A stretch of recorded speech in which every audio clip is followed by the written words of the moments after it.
പക്ഷെ ചെയ്യാൻ പറ്റിയില്ല. പക്ഷെ ഇന്ന് ഞാൻ അതിനെപ്പറ്റി ഒരു വീഡിയോ ചെയ്യുകയാണ്. ഓക്കെ, എന്താണ് ഈ ഗൂഗിൾ മാപ്പിന് പറ്റുന്നത്?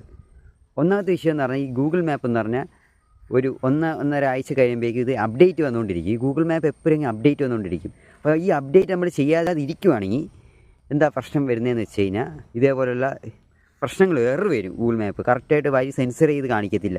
അപ്പോൾ ആ ഒരു പ്രശ്നം കൊണ്ടാണ് ഈ അപകടങ്ങളൊക്കെ ഉണ്ടാകുന്നത്. അപ്പോൾ നിങ്ങളെ ഗൂഗിൾ മാപ്പ് കറക്റ്റായിട്ട് അപ്ഡേറ്റ് ഇന്ന് ഞാൻ എൻ്റെ ഗൂഗിൾ മാപ്പ് ഓപ്പൺ ചെയ്ത് നോക്കിയപ്പോൾ അത് അപ്ഡേറ്റ് ആയിരുന്നു. അങ്ങനെ അപ്ഡേറ്റ് ചെയ്ത് അങ്ങനെ നിങ്ങൾ അപ്ഡേറ്റ് ചെയ്തുകൊണ്ടേ ഇരിക്കണം.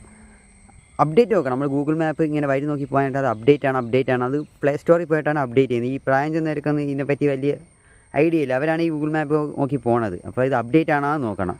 അത് മാത്രം നിങ്ങൾ ശ്രദ്ധിച്ചാൽ മതി, വേറെ ഒന്നും നോക്കണ്ട. ഇനി ആ ഒരു പ്രശ്നം നിങ്ങൾക്ക് ഉണ്ടാവത്തില്ല, ഇത് ഞാൻ ഗ്യാരണ്ടി. അപ്പോൾ എല്ലാവരും ലൈക്ക് അടിക്കുകയും സബ്സ്ക്രൈബ് ചെയ്യുകയും ഷെയർ ചെയ്യുകയും ചെയ്യണം. അപ്പോൾ എല്ലാവർക്കും ഷെയർ ചെയ്ത് കൊടുക്കണം ഈ ഒരു കാര്യം. Okay, thanks.